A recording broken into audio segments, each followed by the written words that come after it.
NLC had come out to show solidarity and support the union. If you go back to the Dangote Pengasin situation, it was very similar with how the NLC was vocal about what it would do if the issues were not addressed. Now with ASUU, it's giving the government 2 weeks, I think 14 days, to come up with something that would be seen as a positive agreement with ASUU, or the threat of facing a shutdown. Well, is that the best approach? Is that something that should be, is that what we should be looking at? Is one way to look at it. Another thing you'd want to ask is this new tactics of the labor of NLC, how far is this going to go? Well, this morning we will be speaking with a former Labour chairperson in Rivers State and was also the governorship candidate of the Labour Party in the last elections in Rivers State, Beatrice Itubo. Madam, good morning. Thank you for joining us. Good morning, Ifiemi. How are you today? I'm doing very fine, thank you, and I'm sure you're doing great as well. Been a while since we heard from you. That's good. So let's quickly get into the conversation. I would like to get your general view of this. The issue between ASUU and government from the perspective of a former labor leader and a Nigerian. How do you look at, from outside looking in, what options do you think ASUU has at the moment? Thank you for that wonderful question. I am thinking that ASUU doesn't have any other option, because you know that ASUU and federal government issues has been a recurring decimal. Over the years, they will come up, there will be issues, and at the end, the government will say, we'll do this, we'll do that. And at the end, when these strikes are kind of called off or suspended, they don't go back to those agreements, because government will always renege. So, ASUU now coming up to say it is now or never, I think they have my full backing. On the side of the NLC that you said during your introduction, that during the Pengasin or Nupeng strike with Dangote, that the NLC came out fully, but that in other areas probably we have not. That's exactly what we are meant to do. Because most of these people, like in Nupeng, ASUU, they are all affiliates of NLC, even the Pengasin is an affiliate of TUC. But then we have this solidarity as labor force. And so injury to one is injury to all. When we see this unfriendly management behaviors towards the workforce, of course, we are bound to support such unions to see how we can bring it to an end. So NS is supporting us to say this must come to an end. They have my full backing as well. It's a welcome development, and we should work as one so we can be able to see how we can see the workers through, because the management or the employers, they are not playing. They are there to kind of force workers to submission in whatever form they can be able to. But if we are united and we have this solidarity, I think they will be mindful the way they are dealing with workers and the conditions of service. Okay. How would you then respond to those people who perhaps would say the labor could be using this as some sort of tool to frustrate the current administration, which is a narrative you always get? And the reason why many will say this would be because in the past, we have not seen the NLC go at things in the manner that they are now. I was one who wasn't very comfortable with the approach of the NLC with regards to, it wasn't the fault of the Dangote refinery that the other refineries are not working.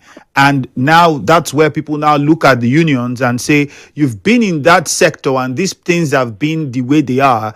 What you're doing now with the Dangote refinery, you didn't do that with the government to hold them down. Which brings me to this question. We have seen several other sectors in the country. How does ASUU pick when to make, I beg your pardon, the NLC pick when to make these decisions? For instance, in the banking sector, it's a big issue. Workers are going through a lot in the banking sector. If not up to about more than half of the staff in the banking sectors are not permanent staffs. They're all temporary staffs. And the pay that they get, there are a lot of things. And we've not heard or seen labor pick up these issues. The telecom industry, that's also another big one. We've not seen. So how does the NLC pick and choose which fights to engage in? Okay, the truth is that many people are Many people are really not enlightened on the operatives of labor. You know, labor is not it's an umbrella body that houses a lot of unions. And these unions are affiliates, and they have their own independence as well. And so if I have an issue, like me, I was coming from the Medical and Health Workers Union. So let me use that as a point of reference. If in the Medical and Health Workers Union we have an issue, and I decide to go it all alone without informing the broader labor body, that is the NLC, which is our umbrella, they will not come to poke their nose because the sympathizer cannot cry more than the bereaved. It's only when you have seen that those issues are above you, then you will not cry out to the higher authority, which is the umbrella body.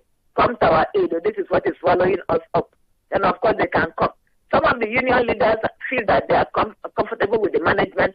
They can handle their matters the way they want to handle because they are having rapport and good relationship with the management. You will not blame that on the NLC or TUC. It is that in-house union that you have to blame. So when these people call you out, you will always oblige them. But when they didn't call, well, you will feel that they are still handling their matter at their own level. So that's exactly the reason. So NLC comes in exactly when they are invited by the parent union or the in-house union. So in other words, basically you're saying for those industries or sectors where we haven't seen the NLC work with the unions in those sectors, it would be because they've not been invited to participate or to help push for the welfare of workers. They have not, yes, they are still working on, would I call it romancing, with the management at that level. Because what I would like to know, people have individual preferences. And well, as a labor leader, I must say that sometimes leaders also compromise. So by the time them and managers are compromising to maltreat workers, you don't expect the NLC to come and shove wolf when there is none that is existing or when they have not been invited. So who invited you? How do you know the prevailing issues in the particular industry? It is those people that will brief you, give you the full content before you can be able to act. So when they didn't give it to you, of course you'll be looking, but there's nothing you can do about it. However, it brings me to ask this. Is a shutdown the best option that the NLC can come with in the case of a no deal between ASUU and the federal government? Well, the truth is that we have several options and procedures that lead to this, employing these options. That's why you have sometimes they will give you sometimes 1 month notice. After the 1 month notice that you come for us to discuss, they begin to revisit ultimatums. Sometimes they give 1 month ultimatums. Sometimes after that 1 month, they give another 2 weeks ultimatum. They give another 1 week ultimatum. They give 3 days ultimatum. They come to warning strike. And after that, maybe full-blown strike. So all these are windows that have been already opened for management to come so they can discuss, they can dialogue. But most times they say they won't talk to you until when it is the night of the strike. They tell me we mobilize and expend resources to call for strikes. Because you must mobilize and you spend resources. So I cannot wait until when I've given all these windows of opportunities for us to dialogue. It didn't. Until the night of the one the strike is to start by 12 midnight today. Till then you will call me over so that workers will begin to accuse the labor that they have got to compromise. We thought about it. And then we begin to shift a strike that we have given them. You have been given them full opportunity to call for the dialogue. So sometimes management too, shutting down does not start one day. There are processes that are followed, and I'm sure ASUU has met all those processes. That's exactly why labor will say you cannot stop paying us when you have refused to do the right thing. You can't begin to invoke that no work, no pay. In Senate clients, where the right things are done, that is where they invoke that no work, no pay, because when you have you have done the right thing, then of course you can see that when you say no work, no pay, people will abide by it. It's not when you have not discovered the right environment, the conducive environment to work. And I want that person want to compel the person to work. It doesn't work that way. And so that's exactly why labor will always receive that no work, no pay. Because they have not done their own bit. They have not done their own bit at all. However, we had ASUU embark on a strike the last time, which was a very long one. It got into COVID and then stayed after COVID. It was almost a year, that strike. Eventually, it still didn't change anything because the government had gone to court, and then through the courts, lecturers were forced back to the classrooms, which is why many would begin to want to question the shutdown. Is it, in your opinion, the government not wanting to do what it ought to do, or ASUU asking for too much? What exactly do you think could be responsible for this back and forth that we've been having since 2009 agreement? Although the strike issues began before that, but let's count from when they had that agreement coming forward. ASUU has gone to strike well over 10 different times. And in all of those times, the same demands have been repeated under different administrations. So is it that the government is not willing to implement it, or what ASUU is asking for is too much for the government to meet?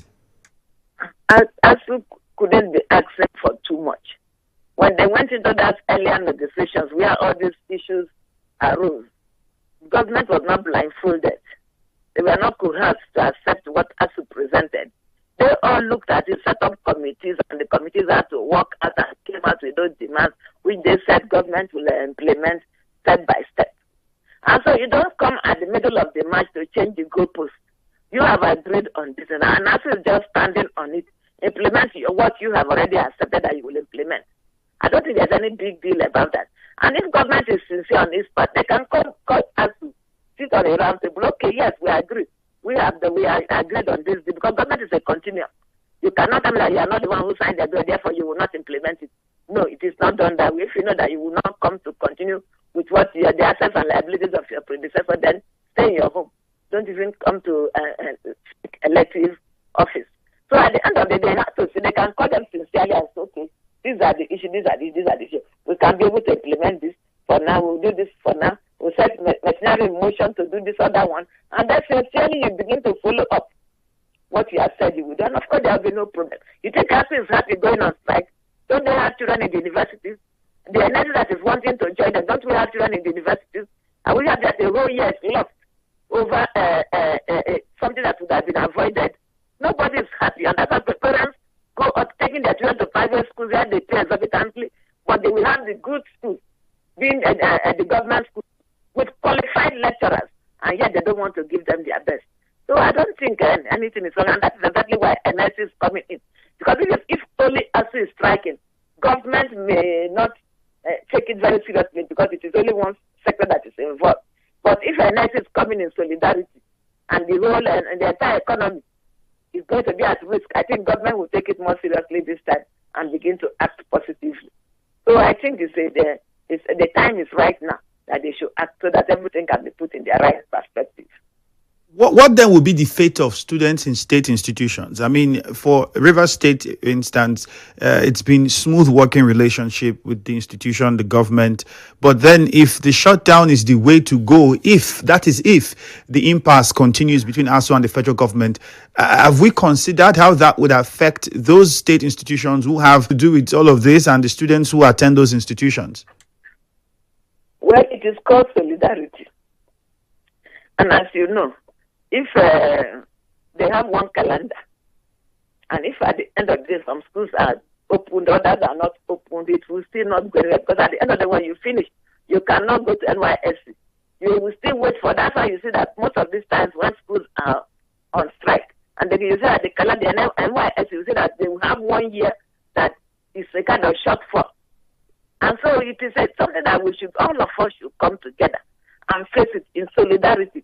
So this will be nipped, and at the end of the day, this educational system will begin to flow the way it ought to be, the way it ought to flow. Because I don't see any reason why you say today it does not concern me. What of tomorrow if your own state now changes and begin to behave like the federal government? Then others will now say, oh, it's only River State, I'm going to let them carry their cross. Or it is Abia State, let them carry their cross. It's not supposed to be that way. ASUU is one. And so when they call for strike, it affects everybody, even in solidarity. All right. Well said. We'll open the phone lines. A few questions that will come in from the listeners, so you respond to them. But that will be after we come from a short commercial that will be going on in a few seconds' time. For those who are listening, we are live on Facebook at Nigeria Info 92.3 PH. Again, on Nigeria Info 92.3 PH. That's the handle. Get on Facebook, like the page, join the live stream, and don't forget to click on the share button. On YouTube, it is Nigeria Info PH. If you want to send in a message, you can do so via WhatsApp. Send in your questions and contributions 0809